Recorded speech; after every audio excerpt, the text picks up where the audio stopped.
The Indian Express, 28th of September 2023, the China elephant in the room problem in ASEAN. A belligerent China makes all Asian nations feel threatened and are all treading carefully. During the ASEAN Summit earlier this month, Indonesia added more nuance to the region's sometimes polarizing positions. As he would not run in the 2024 elections, President Joko Widodo's tenure as chairman of ASEAN was its high point. At the highest level, 8 countries from ASEAN joined together. As is customary these days, Thailand is forming a new government. Myanmar was not invited to the Jakarta Summit on a political level. Indonesia presented a proposal for the meeting that included an effort to embrace the Indo-Pacific. It organized the inaugural ASEAN Indo-Pacific Forum, AIPF, which brought together many business participants, some of its partners, and ASEAN's top government officials. In various panels, more than 60 speakers aimed to promote prosperity and a peace dividend in the area. Widodo urged ASEAN's expansion and wealth arc in his speech to the AIPF. This acknowledged that the Indo-Pacific region was now the focal point of world economic growth.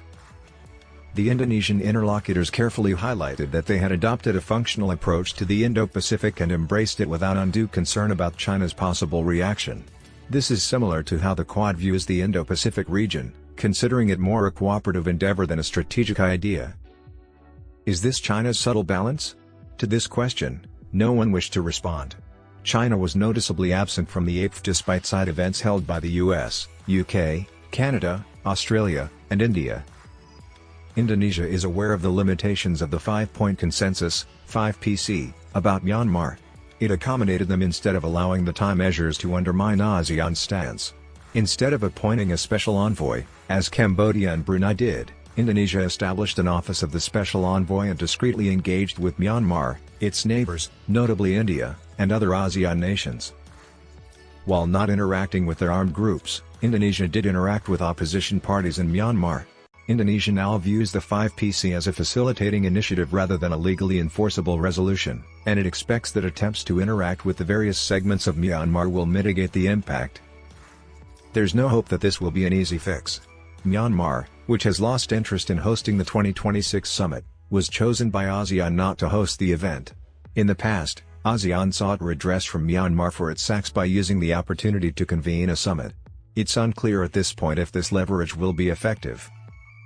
Regarding regional big power rivalry, China continues to be ASEAN's biggest obstacle.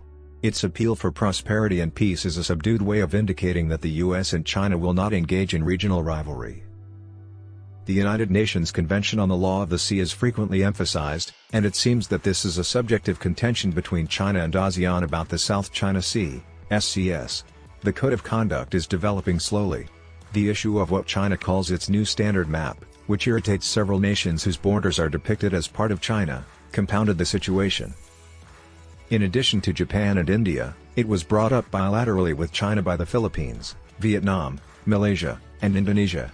Indonesia kept quiet mainly because it hosted the ASEAN and East Asia Summit, EAS, which the Chinese premier was present at. Such claims run counter to the progress ASEAN claims to have made on the Code of Conduct, which is, after all, for the SCS to be an international waterway rather than, as their map implies, a Chinese domestic sea. The willingness to a better ASEAN coordination among coast guards, a single exercise among defense forces, and a tighter adoption of the ASEAN Outlook on Indo-Pacific, AOIP, have vigorously responded to the lack of success with the Code of Conduct. Even though ASEAN claims to be central, its cohesiveness is in doubt. No one represented Myanmar. Following an election, Thailand's gradual shift resulted in official-level representation. In this regard, an effort to establish coordinated guidelines for ASEAN's conduct in the event of a consensus is underway, spearheaded by Indonesia. Emergencies don't wait for a 10-country agreement, which takes time. This suggests that a coalition of the willing may replace complete understanding in decision-making. Despite its many difficulties, the Indonesian leadership deserves praise for keeping ASEAN on a steady course.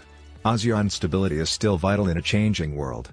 To chart the future, Indonesia has teamed up with Malaysia and Laos to establish a troika.